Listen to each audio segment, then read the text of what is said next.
Welcome once again to another episode of the Paperback Warrior podcast. My name is Eric, and I'm your host for this action-packed 45 minutes of vintage paperback discussion in the realms of action-adventure, crime noir, mystery, sci-fi, western, spy, and occasionally a sprinkling of horror and sleaze. Do you remember all of those awesome painted covers of old paperback books? We talk about those very books on this show. If you haven't explored our back catalog of episodes, please do that. You can also find a large archive section of written reviews on our blog at paperbackwarrior.com, and we typically post new reviews there Monday through Friday at 6 a.m. Eastern Time. You can also follow us on Facebook, Twitter, Instagram, and YouTube. And folks, the reason we bring all this to you is very, very simple. We want you to never, ever have to ask a friend, neighbor, or loved one what you should read next. We have hundreds upon hundreds of suggestions for you, and we even have more options for you to explore today. On this episode, I'm going to explain the Sergeant Hawk series. Now, this was a 4-book series of World War II military fiction paperbacks from the late 1970s through the early 1980s. They were published by Belmont Tower and written by an author named Patrick Clay. Now, even if you aren't familiar with this series, I promise you this feature is amazing. In addition to war, I'm going to bring you plenty of disaster with a review of the 1967 book, The Wreck of Offshore 5, written by a guy named Ronald Johnston. But first, I want to go over some of the new stuff that's out now or coming out in the near future. First, our good friend Justin Marriott. You've probably heard his name a few times here on the show. He's releasing a new fanzine, I think next month actually, in July, called Paperbacks at War. It contains 170 reviews of military fiction, and even Paperback Warriors featured with a few reviews. Bill Cunningham designed this, and from the early designs that I've seen, it just looks incredible. And again, this is Paperbacks at War, and it's coming out in July. And check Amazon, I'm sure you can find it there. Also, Justin released another awesome book back in April. I'm looking up the title here because I forgot. He's calling it Battling Britons, a reader's guide celebrating 5 decades of British war comics. Again, this was designed by Bill Cunningham and is just stacked with awesomeness. Again, you can check out Battling Britons, a reader's guide celebrating 5 decades of British war comics. Check that out on Amazon, buy a copy. Support our good friend Justin. Another good friend of the show and supporter is Bob Dice, and this guy has 2 brand new books out. And the first one I wanted to talk about is Men's Adventure Quarterly, issue number 2. Now, once again, designed by the very busy and talented Bill Cunningham, who also co-edited the book with Bob. This one features a guest editorial by the legendary Chuck Dixon about vigilante justice in books and graphic novels. Linda Pendleton looks at the executioner novels and comics that were written or inspired by her late husband, Don. This one is just saturated in amazing artwork, top-notch writing, just a buffet of articles and reviews of everything we love here at Paperback Warrior. Even Paperback Warrior's very own Tom Simon had the privilege of writing the book's intro. I mean, that alone makes it worth the price of admission, right? Buy this one at Amazon as well. The second book that Bob is involved with is called The Exotic Adventures of Robert Silverberg. And I'm going to grab my copy here. And this is co-edited with Wyatt Doyle and part of their ongoing Men's Adventure Library. If you aren't familiar with Silverberg, he's one of the greatest names in science fiction. He was awarded multiple Hugo and Nebula Awards and was inducted into the Science Fiction and Fantasy Hall of Fame. I mean, he's a pretty big deal. But this book is dedicated specifically to the 1958 through 1959 era of his career. It was during this period that Silverberg authored a number of adventure stories set in all those intriguing foreign locales that were just really prominent in the men's adventure magazines of the early to mid-20th century. This book is 118 pages as a $25 softcover, or 142 pages as a $40 hardcover. Folks, it's worth every penny of the asking price, no matter which version you get. I think Tom's going to be reviewing the book on paperbackwarrior.com, so you can always stop by there in the future and gain Tom's opinion before dropping your dimes on this great book. Now, speaking of dropping dimes, That's going to bring me back here to my old co-host Tom, he's taking a hiatus right now. He's starting up a new career. He just finished retiring from the FBI, and he's getting a little rest and relaxation, hopefully. But as promised, he's still checking into the show every now and again, and he's still writing consistent reviews for the blog as well. But Tom was on the road recently, and he emailed me an audio recording that I'm going to play for you right now. Hello, Eric, and hello, Paperback Warrior listener. This is Tom reporting from my home right now. Eric is recording this podcast in his home, and I just wanted to contribute to the Eric Show today and tell you about my trip to Dothan, Alabama recently. Dothan, Alabama is Alabama's 7th largest city with a population of about 65,000 people. It is the peanut capital of the world and the home of the National Peanut Festival. It was notable for me. I was there on assignment for the FBI, one of my last assignments before I retire, and just there for a couple days. But I took the time to visit Red House Books in Dothan, Alabama. It's the only remaining bookstore in the whole town, used bookstore at least. The current owner is Teresa, and I had a nice conversation with her. She bought the store in 2007, but she started working there in 1999 as a part-time employee. The store is so old that even she doesn't know how old it is. She guesses that it started about 40 years ago. Now, there was a time in Alabama where there were multiple Red House Books scattered throughout Alabama when a previous owner tried to franchise the business and with the intention of getting a Red House Books in every town. She actually has had quite success in the bookstore. She's expanded the building itself and built additions onto it to expand the Western Room. The bookstore was meticulously organized. It was pretty big. She mixed the mysteries with the actions and thrillers, so a little bit of everything. There was some vintage paperbacks there, and I'm going to tell you about some of my acquisitions, but not a ton. There was a horror shelf, a science fiction shelf. I arrived at 5 p.m. and she was closing the store at 6 p.m. It was pouring rain. I think she just wanted to get out of there, but she was nice and gracious, and she opened up the place. I actually had a box of old romance books that I got from my wife that she was done with to trade in, so I got some store credit. The prices at Red House Books of Dothan, Alabama were pretty fair. The paperbacks were either $2, $3, or $4. I expect those prices to probably go up over time. Everything seems to be going up over time. Interestingly, there was another used bookstore in Dothan, Alabama. They were like the McDonald's and Burger King of used bookstores, just a few miles away. But that competition went out of business during the COVID-19 shutdown because the landlord insisted on getting paid their rent, as landlords are apt to do. The other lady who owned that other store moved her books to a storage unit, and now she's trying to sell them on Amazon to make ends meet. And so the Red House Books had an interesting point of sale data thing where she took down my name and phone number and address, and she scanned in every book. She had her own little barcode system on stickers inside the book to scan them in. And the point of sale software is called Ubic, UBIC. The company's based in California. I've never seen this before. It keeps track of your customers and the books they're buying, and it tells the customer if they had bought the same book twice, which is probably not going to be an issue for me because I'm not going to spend a ton of future time in Dothan, Alabama. But it's kind of a neat system for the used book industry, as much as there is a used book industry left.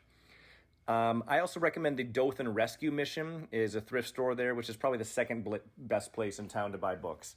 I walked home drove home from Red House Books with a lot of good titles, but I just want to feature 3 of them. One is a William W. Johnstone book called Blood Oath. It was originally written in 1982, previously published as The Initiation. It was reprinted in 1999 by Pinnacle, which is now Kensington Books. And I think this is one of the books that William W. Johnstone actually wrote himself. It takes place in 1973 and 1999. On a quiet summer night, 13 kids with an appetite for something different went out to play. First came the ritual and the dare.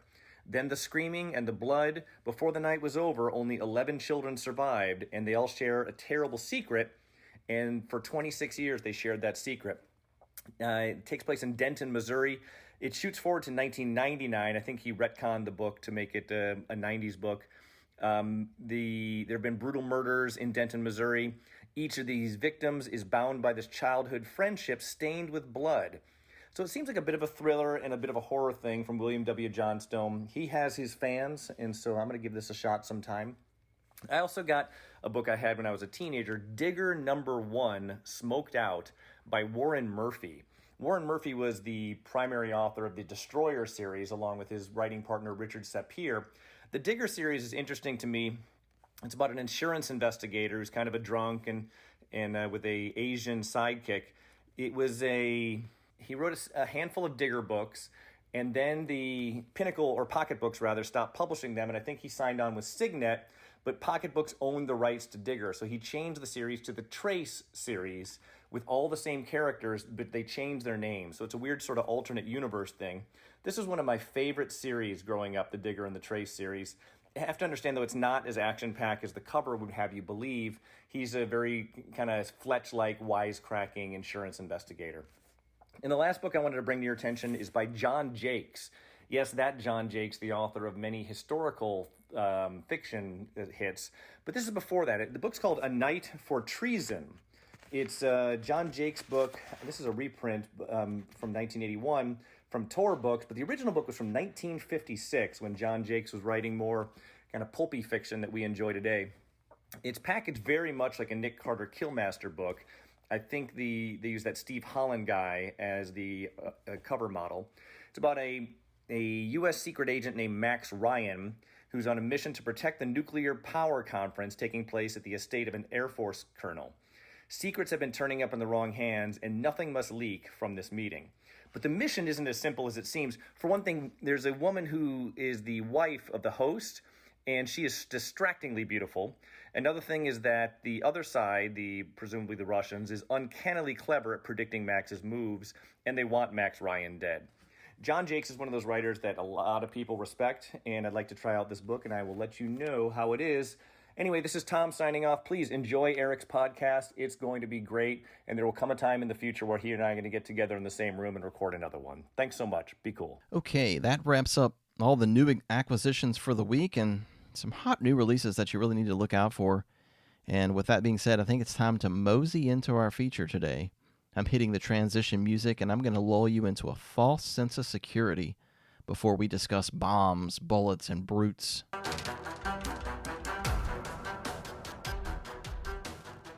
Today's feature is on the Sergeant Hawk series. Now, way back in 2019, on episode 12 of this show, we discussed the debut book in the series.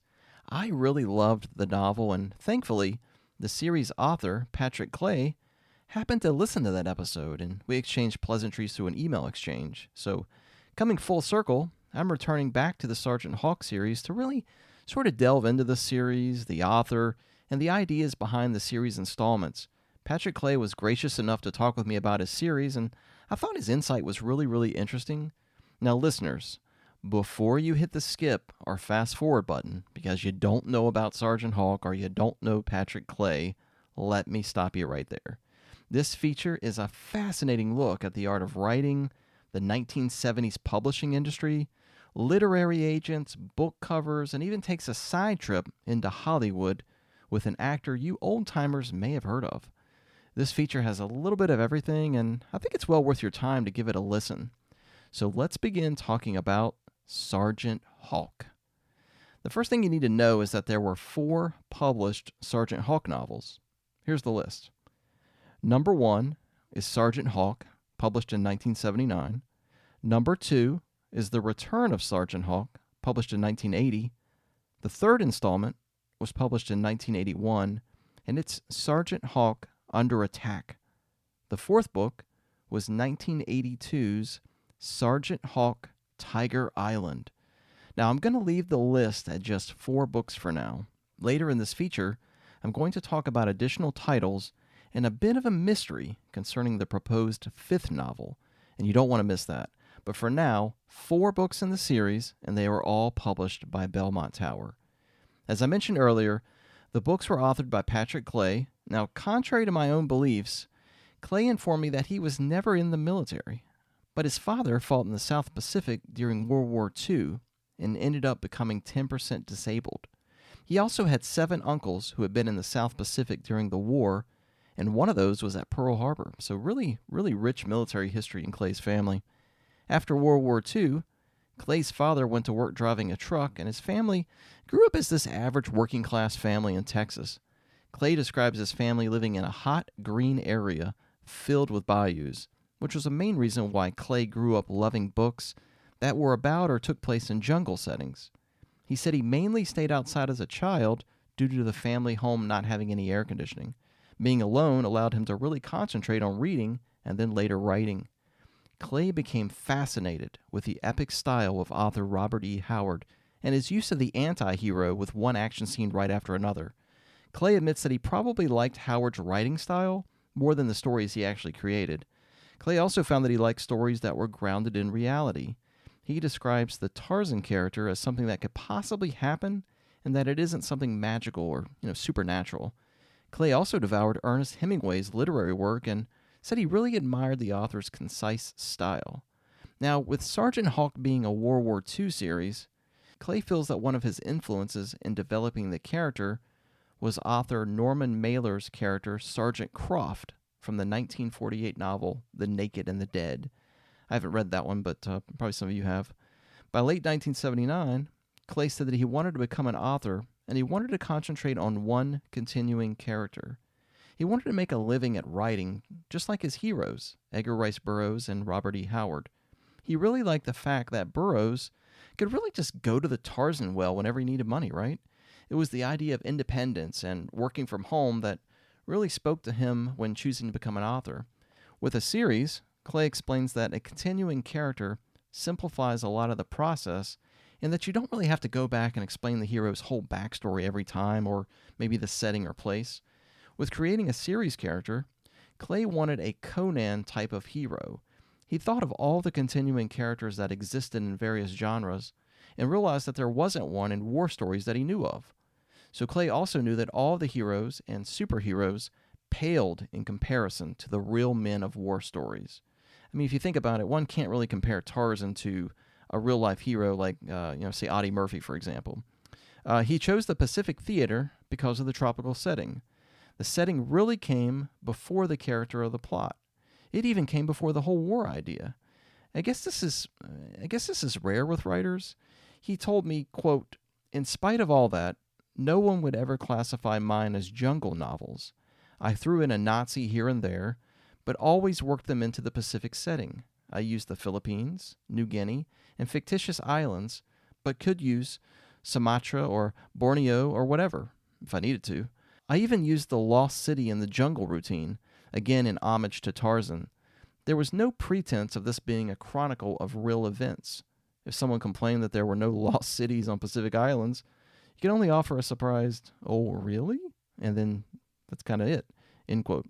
So a continuing character that fought in World War II in a tropical setting was the general idea. Now, let's put a pin in Clay's writing career for a brief moment. Let's switch professions completely. After high school, Clay went to college and eventually law school, where he earned his JD degree, which paved the way to become a full-time attorney. He said that in between law school and taking the bar exam, he had some pent-up mental energy just waiting on the test results. So he spent his time writing a science fiction novel called Mudcat Wolf. He told me he doesn't know why he wrote it, and he doesn't really even like science fiction that much, but it was probably the Burroughs influence on him. He hoped to have the novel published, but he kept going back to that Mudcat Wolf name. He wanted to use that name for his war hero character, but it was a predicament. If his science fiction novel was ever published, he was at risk of using the same name for two very different characters. So Clay dabbled with a few names and says that he had a different name for Sergeant Hawk in the first 50 pages or so of the first book. He wanted a 1 or 2 syllable name that really fit the hero. It needed to sound predatory, but nothing over the top like a lion or tiger. He kept going from wolf to hawk. Thus, Sergeant Hawk was eventually the name he decided on. The Sergeant Hawk character was designed as a sort of detective with regard to the mystery aspect of the plot. Although Clay told me it was never a clever one, Hawk had distinctive identifiable characteristics like they gave detectives: his accent, he chewed tobacco. Women pretty much hated everything about him except his looks, but in the end that alone was not enough to hold them to Hawk. Another thing about the Pacific that was of interest was the combatant savagery. They really hated each other. The author remembered seeing a famous photo in Life magazine of a young girl looking lovingly at a Japanese skull sent to her by her boyfriend. Some of you may have seen that. That was mainstream America, folks, specifically the May 22nd, 1944 issue. Now back to writing. Clay created the first Sergeant Hawk novel while bent over his portable typewriter while on the floor or in bed. He started the book on February 14th, 1977, and the book took him 6 weeks despite the fact that he couldn't really type. Once he had the book complete, the hard part began, trying to find a publisher. He said he tried a few paperback publishers and was always rejected, usually with a handwritten note. So he contacted a literary agent named Walter Pitkin. Now, if you aren't familiar with Pitkin, he was a best-selling author and he co-founded Bantam Books, and he also worked for publishers like New American Library and Penguin. Now, Pitkin told Clay that he was very enthused with Sergeant Hawk and thought the book was good. In fact, it's kind of funny, but he said Pitkin would keep asking him if he actually wrote the book. So Clay said he probably seemed young and stupid on the phone talking with Pitkin about the book. Anyhow, Pitkin told Clay that he could sell the book, and he started making the circuit talking to the big paperback publishers. In doing so, though, Pitkin told Clay he should try and make the romance angle more graphic. Clay said he would just change a few words here and there to make Pitkin happy, but he eventually just gave up on Clay making any major changes to the book. Clay said he learned from that experience how to deal with editors. Quote, just agree with them and screw with them until they go away, end quote. In the middle of Pitkin making the publisher rounds, he said that he had a TV producer or someone like that would be interested in the Sergeant Hawk character and asked if Clay would be interested in approaching it that way. He encouraged Clay by telling him that the book reads like a script and could easily be adapted for film or television. Of course, Clay gives Pitkin the approval to pursue this. Somehow, the book's manuscript makes it all the way to Telly Savalas. This was in 1978, and because Kojak had just ended, Savalas was looking for a new project. Savalas read Sergeant Hawk and liked it, and then the negotiation went back and forth. Finally, Savalas said he wanted something more in the nature of him being cast as a romantic leading man.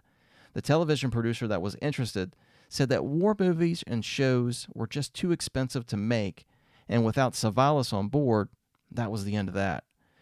So the book was now officially out of Hollywood. So back to the publishing circuit for Pitkin, and eventually the agent just gave the book back to Clay and said he shouldn't pursue a series idea with Sergeant Hawk and suggested that Clay just write another book. Clay was discouraged and was thinking, man, this is the book. This is the only book. After being denied by 12 publishers, Clay sees an ad in Writer's Digest saying that Belmont Tower was looking for adventure books. So he sends his worn-out, beat-up manuscript to Belmont Tower, and within a few days, he receives a publishing contract. At this point in time, they weren't even calling themselves Belmont or Belmont Tower, but instead it was Leisure Publishing, a name we've all heard. They wanted the book and gave a $1,500 advance and 4% royalties. That's probably about $6,000 in today's dollars.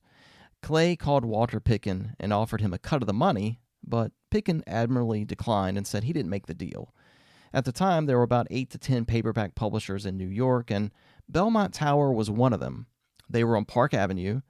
They always had cool covers, and by this point, Clay was an attorney dealing with contracts and legal documents, so he was okay with signing and just not using an agent at all. It was a one-shot deal each time with first right of refusal. The publisher chose the titles, and he believes that was in the contract. His first editor at Leisure Books was a guy named Mel Parker. For the most part, Parker didn't change many things. He says one thing he can remember that they changed was son of a bitches to sons of bitches in about 50 places. Clay told me he didn't like that Sergeant Hawk sounded like a cursing grammar professor. He finally got them to stop doing that by the second book. He says he had a female editor on the last one, and she didn't like Hawk calling a male villain a bitch and changed it to bastard. Clay says it just didn't have the same snap. Now, I read and reviewed the first Sergeant Hawk novel on this show and also on the blog, so you can find my full review there. I really loved this book. In the debut, Sergeant Hawk and 15 troops are in fierce battle on a tropical island. After defeating the Japanese in battle, intelligence advises Hawk that the Japanese are now retreating into the northwest quadrant of this island. It's there that the Van Speer family lives and operates this vast rubber plantation. Now, Hawk's orders are to hightail it to the plantation and defend the family from the Japanese occupation. The book blends combat with this really deep-seated mystery. You see, once the platoon arrives and sets up a perimeter around the rubber plantation, their platoon starts to be murdered off one by one. These murders take place at night, and the killer can be one of Hawk's own men, possibly a Japanese assassin, or one of the mysterious members of the Van Speer family. It's almost like a combat-oriented Scooby-Doo episode, but not really silly or anything. The plantation's isolation from the rest of the world created a unique sense of gloom and doom. It was a fascinating book, and I just can't say enough good things about it. Now, while the first book was in the process of being published, Clay said he had already written most of the series' second installment, titled Return of Sergeant Hawk. So it was already ready to go, and he says the publisher really liked it. He said when he had the third one ready to go, the publisher decided that they could count on him and made a series out of it. So numbers 3 and 4 actually have numbers on their cover where the first two books don't. Clay says the books took no more than just a few months each, and he started doing rewrites during the second one, and it started taking longer and becoming more work and less fun. But Clay advised me you can write a lot with more confidence when you're fairly certain the publisher is going to take it and that you aren't just wasting your time. Now, I had the pleasure of reading and reviewing the second series installment, The Return of Sergeant Hawk, and I really liked it as well. It was published in 1980, and the novel begins as American Army and Naval forces are just thrashing the Japanese-occupied Philippine Islands. The assault is bureaucratically led by this bull-headed general who absolutely despises the U.S. Marine Corps. In an effort to assault the beach, the general is persuaded to allow 3 companies, including Hawk, to hit the beachhead and engage the enemy. Bloody, battered, and shirtless, Hawk and his men extinguish the bad guys. After the assault, Hawk and the rest of the Marines are ordered to simply camp out and just wait while the Army and Navy cleans up the mess. After weeks of simply just waiting for action, Hawk and his team storms a dense jungle hill and starts killing the enemy hordes. This maniacal general, again, hates the Marines and then hates Hawk due to his disobedience. He orders an Army strike force to search and kill off Hawk's team through the island hills. There's a number of subplots with Hawk having this romantic interest and then having to rescue this lover from pirates. Clay is really, really inspired by Robert E. Howard, and in a lot of ways, Hawk is like a Conan type of character in this book. There's even a castle that he storms. This book was just so much fun, and like the first book being a hybrid of detective and war, this one is actually a hybrid of fantasy and war. There's the castle rescues, there's a gold heist, there's pirates, and the typical blood and guts World War II adventure you'd expect. You really owe it to yourself to buy a copy of this book. I guarantee you won't be disappointed. When detailing his writing experience, I thought it was kind of interesting and funny in a way. He says he would make an outline of about 10 or 12 chapters, sketch out what was going to be in each one and how many words. His formula called for a blend of mystery, romance, and several action scenes. If he thought of something out of order or got stuck, he would write something easier first and then just fit it in later. He had no word processor, so he cut and paste, and that meant just cut and paste. He would cut a corrected paragraph out, and tape it onto the page, and then photocopy it to make it clean. Add a little whiteout, and you had a flaky, sticky mess. According to Clay, this discouraged rewriting and creativity. You just went with whatever you first wrote because it was just too much trouble to change it. This probably even enhanced the style a little. Remember earlier in this feature I mentioned 4 published books, right? Here's the mystery part of the story. Leisure accepted the 5th book, which was called Sergeant Hawk the Firebolt.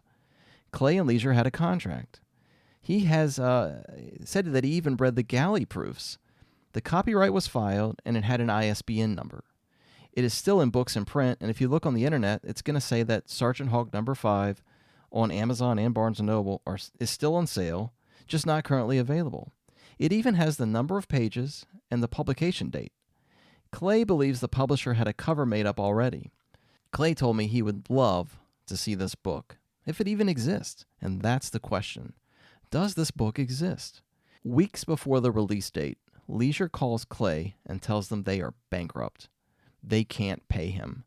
But they said they still wanted to release the book, even though they couldn't pay for it. Now, obviously, Clay declined their request. I mean, who wouldn't, right? But the publisher, who is going bankrupt, tells Clay that he's the one making a big mistake and that the book should get to the public. When Leisure told him he would be underappreciated elsewhere because of low sales expectations, to Clay, Leisure made it sound like they were carrying him due to his talent and not his monetary value, which if you think about it is a pretty nice compliment. But Clay still declined their request. So Clay gets the 5th manuscript in the mail, complete with the proof markings on it. He also received back the 6th book. It was called Sergeant Hawk War Nights, with Knights spelled Nights. And Leisure, of course, went back into business after reorganizing. I think they did this several times. By that time, both Clay and Leisure no longer had a written contract.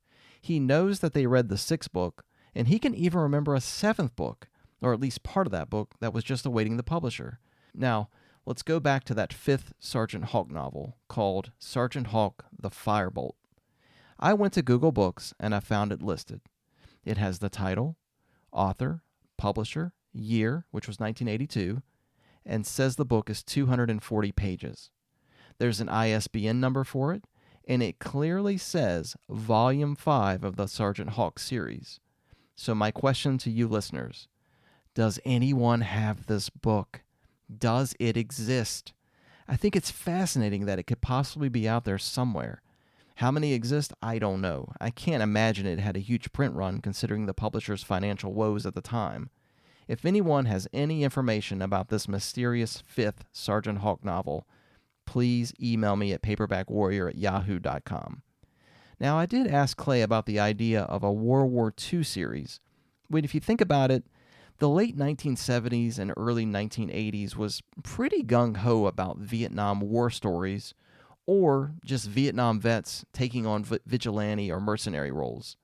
He told me that he never considered a Vietnam setting and that Vietnam was just too contemporary in 1977 when he started writing Sergeant Hawk. He explained that he may have also been influenced by publishers telling him that war stories were not popular at the time and that this was because of Vietnam. Clay said he had an idea that World War II was going to become a genre like Westerns. It seemed like a time period that people just couldn't let go of. When Clay was a kid in the 50s, the American youth probably still thought World War II was still going on.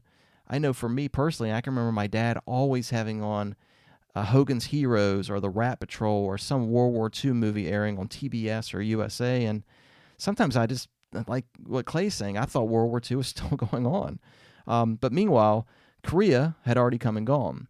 Clay says as far as World War II ever becoming a genre, he can recall a rival publisher coming out with a competing series about a World War II sergeant right after his book came out. I'm going to suspect this was the Sergeant series by Lynn Levinson, but I have no evidence of this whatsoever. Clay said that the publisher had coincidentally rejected his story not long before this other World War II series was printed, so maybe he did have some kind of impact on it. Clay says the idea of the Sergeant character being on the edge of criminality had been around for stories for 100 years, and a classic one was yet to come out from Vietnam. That was Sergeant Barnes. You may remember that in Oliver Stone's film Platoon. Clay thinks people choose enlisted men like sergeants as heroes because they are leaders, based on their skills or experience. Sergeants are more working class. Clay said he didn't write much anymore after Sergeant Hawk. When he started his writing career, he had no kids, and his parents were both healthy. By 1983, Clay had 3 kids, mortgages on 2 houses, his law office, plus taking care of his parents. In closing out this feature, I'm going to quote the last few things Clay wrote to me in talking about the sunset of his writing career. You always hear about Hemingway's glamorous life, rather than the $300 or $400 begrudged dollars he was getting for a book, and that his father-in-law was paying for the trips to Africa.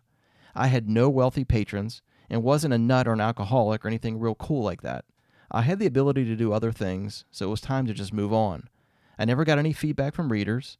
Leisure never forwarded me any letters. I had achieved everything I ever set out to do at age 30, getting a law license, writing novels, and so forth. I suddenly noticed at that point, however, that I had never set out to earn a living. Prophetically, Sergeant Hawk had said early on something like, "It doesn't matter every time I've been through hell, There was nothing on the other side. That summed it up. The character kind of took on a life of his own and sometimes surprised me with the things he said or did. He seemed real. I guess I moved on because I've always had a lot going on. There was never much time for ruminating. Every day, 10 people were harassing me to do 10 different things, and sometimes not good things. Writing takes a lot of time, and people don't like that. In my way, Frank Sinatra sings, "I have regrets, but too few to mention."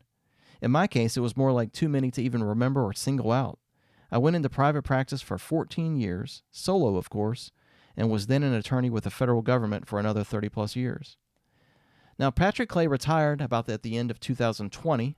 He has 3 kids, followed by 5 granddaughters and 4 grandsons. And you know what? He still has that manuscript for Sergeant Hawk number 5, The Firebolt. And he has handwritten drafts of 2 more Sergeant Hawk novels. He even has a Western novel laying around that he wrote about 10 years ago. I'd really like to read all of these. I want to thank Patrick Clay for exchanging emails with me and expanding on the series and its history, and for sharing personal aspects of his own life. Again, this was the Sergeant Hawk series, authored by Patrick Clay. Now, as promised, I have one book review for this episode. It's a novel called The Wrecking of Offshore 5 by Ronald Johnston. If you aren't familiar with its author, he's British, and he specialized in writing sea catastrophe fiction. Let me repeat that again. He specialized in writing sea catastrophe fiction. I didn't even realize that was a thing. He has numerous books with that kind of theme going on. Titles like Collision Ahead from 1966, Disaster at Dungeness, 1964, The Angry Ocean, 1968, and The Eye of the Needle from 1975. Not surprisingly, my first experience with this author is The Wrecking of Offshore 5, a catastrophic oil rig adventure. It was originally a hardcover release in 1967 and was printed in paperback by McFadden Bartel in 1970, and it was also printed in England in 1972 by Fontaine with different artwork for all 3 different versions. In the book, Offshore 5 is a British oil platform which is drilling in the icy North Sea. Roger Bright is the leader behind the operation, and he's counting on his crew to uncover the oil before all these leases expire and the operation returns back to Danish control. After many weeks of excavation and testing, the platform doesn't discover a drop of oil. Now, while Bright is furious with the outcome, nothing can prepare him for the disaster that awaits him. When a trawler sails around the platform, a German mine left over from World War II is discovered. After a really poor attempt to divert the mine over into open water, the ship's master inevitably makes a miscalculation and pushes the mine into one of the underwater legs supporting this giant rig. The blast breaks the foundation of the platform, and the entire rig plunges into the dark depths of the ocean. Now, much of the novel's narrative is dedicated to the rescue of 2 survivors who are trapped in this airtight hut on the platform. Johnston puts the reader in this undersea jail with the 2 survivors. It's a hardworking Texan, he's the laborer, and a British scientist who was really analyzing the cores that came up out of the ocean surface. On the surface, Bright directs the press, the rescue operations, and the various personnel who will attempt to bring the 2 men safely to the surface. Like any good disaster adventure, the premise is always either rescue, survival, or both.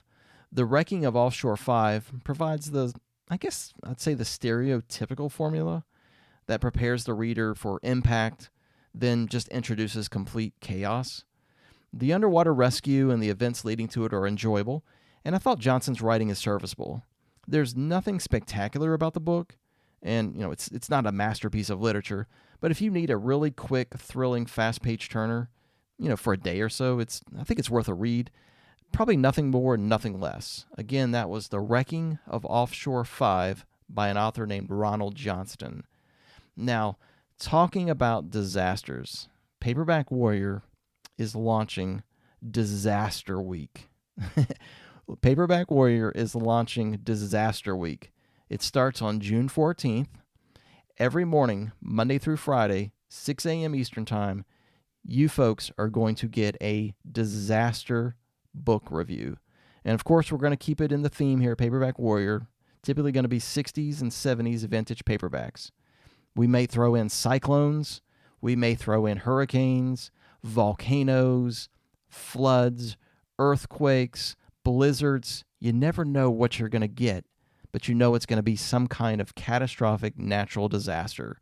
So starting again, June 14th, through that whole week is Natural Disaster Week, or just Disaster Week on paperbackwarrior.com.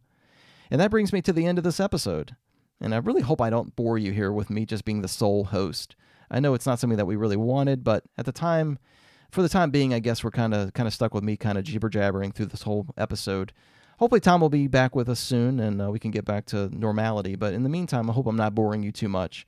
I know this episode lacked any real discussion, but hopefully you enjoyed it and gained some useful knowledge. You can follow us on paperbackwarrior.com for new written reviews each day, and also stay tuned for more episodes every 2 to 3 weeks.